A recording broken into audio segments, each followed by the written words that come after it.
Good morning everyone, this is Aishwarya. आज हम EES का एक टॉपिक पढ़ेंगे, method of disposal of solid waste. पिछले वीडियो में मैंने आपको प्रिंसिपल हेल्थ एस्पेक्ट्स दिखाए थे। आज न्यू टॉपिक है method of disposal of solid waste. मतलब सॉलिड वेस्ट को किस तरह से नष्ट करें, वो मैं आज आपको पढ़ाने वाली हूँ हिंदी में। सॉलिड वेस्ट के समापन की प्रभावी विधियाँ, कुछ टाइप्स है, कुछ उसके मेथड्स हैं। स्टेप बाय स्टेप पूरे सॉल्व करवाऊंगी। फर्स्ट है open dumping. Open dumping method खुले में डालना। जो सॉलिड वेस्ट है उसको ओपन एरिया में डालेंगे और उसको डिस्पोज करेंगे, उसको समाप्त करेंगे। नेक्स्ट है sanitary land filling. Sanitary land filling, land पर मतलब ज़मीन पर रखा भूमि भराव। नेक्स्ट कंपोजिटिंग, मतलब खाद बनाना, उसे कहते हैं कंपोजिटिंग। कंपोजिटिंग खाद निर्माण। इंसैनिरेशन, भस्मीकरण। ये सभी स्टेप बाय स्टेप मैं आपको पूरी डिटेल में पढ़ा दूंगी। Next fifth one biogas synthesise और गैसिफिकेशन। मतलब बायोगैस कैसे बनाते हैं सॉलिड वेस्ट से, वो है एक, हिंदी में कहते हैं बायोगैस संश्लेषण। पायरोलिसिस, ताप अपघटन, रिसाइकल, पुनः चक्रीकरण। पहला आता है ओपन डंपिंग। ओपन डंपिंग में जो सॉलिड वेस्ट है, सॉलिड वेस्ट उसे ओपन एरिया में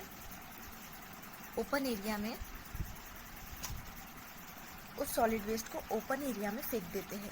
ओपन एरिया ऐसा एरिया जहाँ ऑलरेडी लैंड पर गड्ढा हो, मतलब एक डाउनर पार्ट में, लैंड के ज़मीन के डाउनर पार्ट में इस सॉलिड वेस्ट को, इस कूड़े कचरे को एक ढेर में रख देते हैं। एक एनिमेटेड वीडियो के ज़रिए आपको समझाऊंगी। एक एनिमेटेड वीडियो के थ्रू समझा रही हूँ। ये फॉर्मेशन ऑफ कंपोजिट मतलब जो सॉलिड वेस्ट है उसके ज़रिए हम खाद बना रहे हैं। ये सॉलिड वेस्ट डाल दिया इसके ऊपर, ये सब्जी भाजी, ये बहुत दिनों तक ये सड़कर एक खाद के रूप में बन गया। ये एरिया है लैंड का, ये ज़मीन है, इस ज़मीन में गड्ढा है, इस गड्ढे के एरिया में ये सॉलिड वेस्ट को डाल दिया। सॉलिड वेस्ट मतलब ठोस अपशिष्ट पदार्थ को डाल दिया। ये फैक्ट्रियों का ये सॉलिड वेस्ट है। बड़ी बड़ी फैक्ट्रियों में से जो गंदगी निकलती है, जो कूड़ा कचरा निकलता है, ये जैसे प्लास्टिक, पन्नी, बॉटल्स एक्सेट्रा, ये सभी टाइप के कप्स वगैरह, प्लेट्स, सभी इनका रीयूज़ करके इनको एक ढेर में जमा कर दिया सॉलिड वेस्ट के, और इसे बाद में खाद के रूप में बनाया जाता है। वीडियो से आपको समझ में आ गया होगा कि जैसे कि वो एक एनिमेटेड महिला थी, वो ज़मीन के ऐसे निचले हिस्से में, गड्ढे छेद वाले हिस्से में कचरे को डाल रही है। इसलिए डाल रही है क्योंकि वो बहुत दिनों के बाद वो खाद बन जाए और उसे हम खेतों में यूज़ कर सकें। इसका एक डिसएडवांटेज है ओपन डंपिंग का कि किसी भी एरिया में इसको डाल देते हैं तो उस एरिया से स्मेल आती है, बैक्टीरियाज आते हैं, बीमारियां भी फैल सकती है। ये एरिया है, इस एरिया पे ये पूरा लैंड है, ये लैंड का कोई दबा हुआ हिस्सा है, इसमें सॉलिड वेस्ट को डाल दिया। ये सॉलिड वेस्ट है, इसको इस तरह से डाल दिया।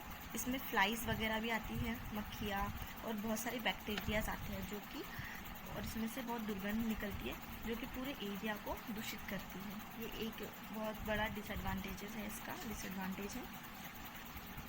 आई होप समझ में आ गया होगा। ओपन डंपिंग, ओपन एरिया में कूड़े कचरे को डालते हैं, बहुत महीनों तक सड़ जाता है वो बैक्टीरिया से और इसकी खाद बन जाती है। यहाँ कंप्लीट होता है ओपन डंपिंग। नेक्स्ट है अपना नेक्स्ट वाला सैनिटरी लैंड फिलिंग, मतलब सैनिटरी या स्वच्छ भूमि भराव। सैनिटरी लैंड फिलिंग में नाम से क्लियर है, लैंड फिलिंग मतलब जो एरिया है, जो लैंड है अपना, समतल ज़मीन है, इसके ऊपर इसके नीचे एक गड्ढा किया जाता है। जो गड्ढा 3 मीटर अंदर होता है। 3 से ये लैंड है, एरिया है, ये लैंड का ज़मीन है, हो सकता है समतल या असमतल ज़मीन हो। इसके नीचे गड्ढा खोदा जाता है जो कि 3 से 5 मीटर का गड्ढा होता है। लगभग 3 मीटर ही रेफ़र किया जाता है, बहुत कम एरिया में 5 मीटर रेफ़र करते हैं। 3 मीटर का एक गड्ढा होता है। ये इसमें कार्बनिक कचरा डाला जाता है। कार्बनिक कचरा मतलब कि डोमेस्टिक वेस्ट आ जाता है, पत्तियाँ, पेड़ों की पत्तियाँ, टुकड़े कांच के, ये सभी चीज़ें आ जाती है इसके अंदर। फलों की सब्जियाँ, फल, मेडिकल इक्विपमेंट्स, ये जो भी कचरा निकलता है इसमें, रबर, कार्डबोर्ड, ये सभी चीज़ें इसमें आती हैं कार्बनिक कचरे में। कार्बनिक कचरा इसके अंदर डाला जाता है 3 मीटर का गड्ढा खोद के।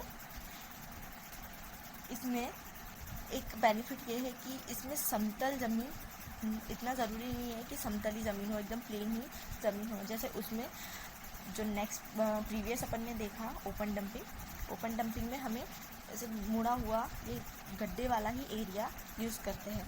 इसमें किसी भी टाइप का एरिया यूज़ किया जाता है।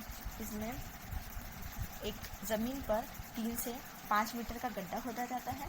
इस गड्ढे में, इस भूमि में ये सब कार्बनिक कचरा या ठोस अपशिष्ट पदार्थ डाले जाते हैं। ये पूरा गड्ढा है, 3 मीटर का है, डाउनर इसका 3 मीटर है। ये इंजीनियरिंग के हिसाब से इसका 3 मीटर गड्ढा खोदा जाता है। इसके अंदर डाला ये ठोस अपशिष्ट पदार्थ डाल दिए पूरे, ये सभी, जैसे कि कांच के टुकड़े, कपड़ा, फटे चिथड़े, ये सब डाल दिए। ये इसका लेयर होता है 15 सेंटीमीटर का। ये ठोस अपशिष्ट पदार्थ का लेयर होता है 15 सेंटीमीटर का। इसके ऊपर ऑर्गेनिक कूड़ा डाला जाता है। ऑर्गेनिक कूड़े में जैसे कीटाणु, सूक्ष्म जीव वगैरह ये सब आते हैं। इसकी लेयर और डलेगी, इसकी लेयर डाल दी 10 सेंटीमीटर की, और ऐसे ये पूरा का पूरा प्रोसेस चलता है पूरे 3 मीटर तक। फिर कुछ दिनों बाद इसके लिए हमें 4 हफ्ते लगते हैं। 4 हफ्ते इसे डिकम्पोज होने में लगते हैं। डिकम्पोज मतलब सड़ने के लिए 4 हफ्ते लगते हैं। और फिर इसे 4 हफ्तों के बाद इस कचरे को ज़मीन पर लाया जाता है, या फिर इसी में ही इसका उलट पलट किया जाता है मशीनों और बुलडोज़र के ज़रिए। बुलडोज़र के ज़रिए इसका उलट पलट किया, खाद बनने के लिए, एयर पास होने के लिए।